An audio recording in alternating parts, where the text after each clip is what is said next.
Assalamualaikum warahmatullahi wabarakatuh. Kami dari kelompok 10. Saya Irna Dwi Siva Nabila sebagai konselor.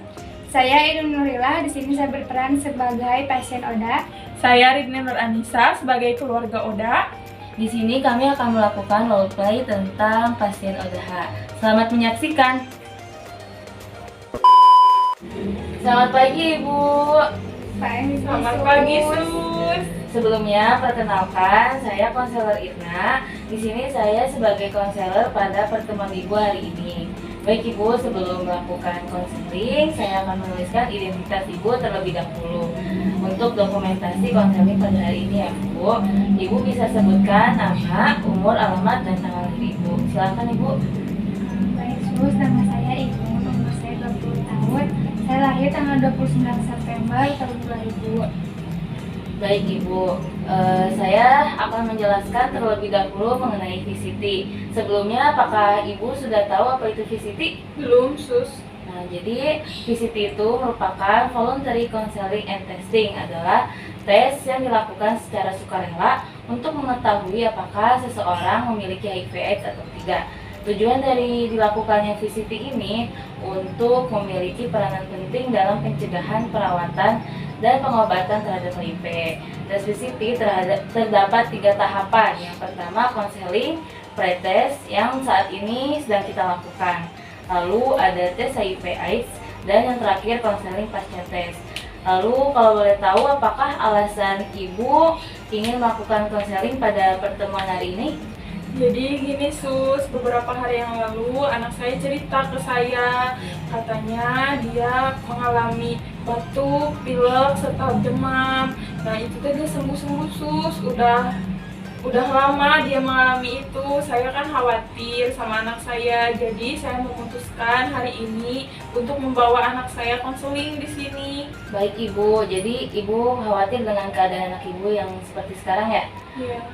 Kalau boleh saya dengar dari tetehnya penjelasan yang lebih detailnya yang teteh rasakan saat ini bagaimana? Jadi gini Sus, nah saya akhir-akhir ini udah 7 bulan lebih ini, saya suka demam, batuk, pilek, terus saya suka mudah lemes, letih, lesu gitu, terus suka mudah sariawan. Nah ketika saya gosok gigi itu suka berdarah gitu Sus. Oh, baik. Jika dilihat dari yang keluhan teteh sampaikan tadi, itu merupakan tanda dan gejala pada HIV. Apakah ada lagi yang dirasakan selain yang teteh sebutkan tadi? Sepertinya untuk saat ini hanya itu saja Sus. Baik, kalau boleh tahu aktivitas sehari-hari teteh itu kayak gimana? Apakah teteh bekerja? Jadi gini Sus, saya setelah lulus SMA, saya tidak bekerja, saya tidak kuliah.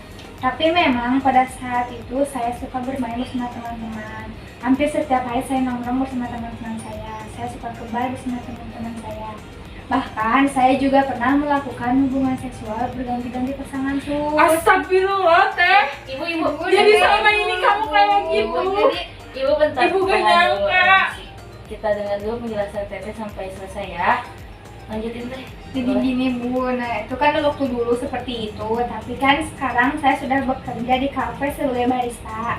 Nah setelah itu saya tidak pernah kemana-mana lagi. Setelah saya selesai kerja saya langsung pulang. Sabar ya Bu.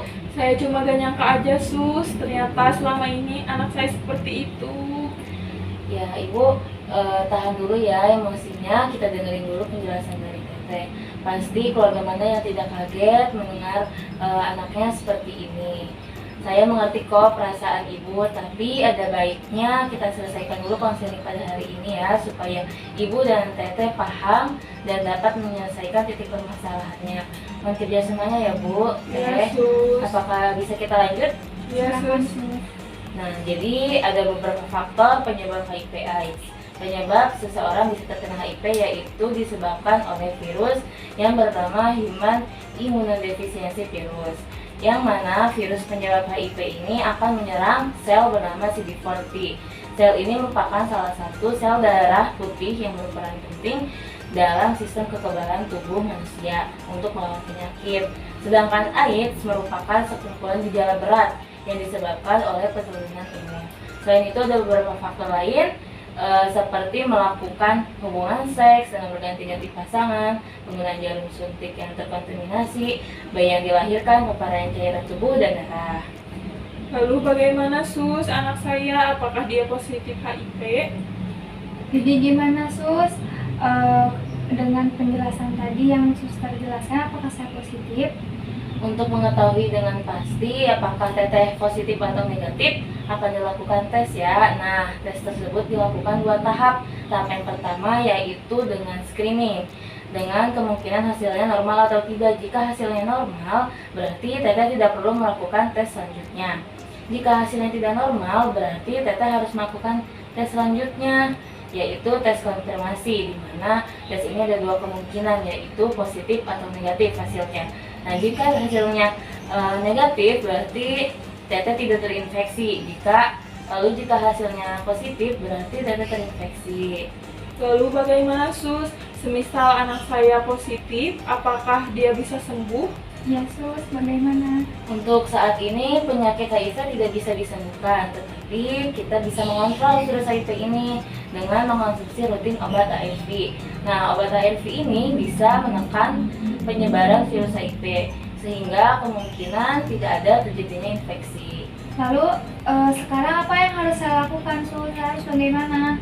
Menurut saya sebaiknya teteh melakukan tes seperti yang saya bicarakan tadi, yang telah saya sampaikan tadi, agar bisa mengetahui hasilnya. Jika hasilnya positif, teteh bisa melakukan pengobatan sejak dini, jadi virusnya bisa terdeteksi. Apakah virus ini menular sus? Tentu saja Bu, virus ini menular. Bagaimana penularannya? Nah, penularannya itu bisa melalui darah, cairan kelamin, dan juga lewat ASI ibu yang positif. Nah, semisal teteh sama ibu sedang hamil dan memiliki riwayat HIV, bayi yang ada dalam kandungan tersebut kemungkinan akan terkena HIV juga. Oh, jadi bisa menular juga ya sus? Iya teh, sekarang lebih baik teteh melakukan tes HIV ya. Tidak perlu takut, pasti banyak juga orang yang melakukan pemeriksaan ini. Lebih cepat, lebih baik, pengobatannya pun lebih cepat dilakukan. Baik sus. Oh, jadi untuk saat ini anak saya harusnya melakukan tes terlebih dahulu ya sus, untuk mengetahui dia terpapar virus HIV atau tidaknya. Ya, benar seperti itu Bu. Jadi teteh bisa melakukan dulu tes terlebih dahulu untuk saat ini. Baik sus. Oke, saya rasa sudah cukup ya Ibu pertemuan konseling hari ini. Semoga apa yang tadi sudah saya sampaikan menjadi jawaban dari titik permasalahan Ibu dan Teteh. Apabila Ibu dan Teteh mau memerlukan bantuan dan ada yang tidak dimengerti, kita akan lanjutkan di konseling berikutnya. Terima kasih. Terima Ya, kasih sus. sus. Assalamualaikum. Waalaikumsalam. Terima kasih telah menonton video kami. Mohon maaf bila ada kesalahan. Wassalamualaikum warahmatullahi wabarakatuh.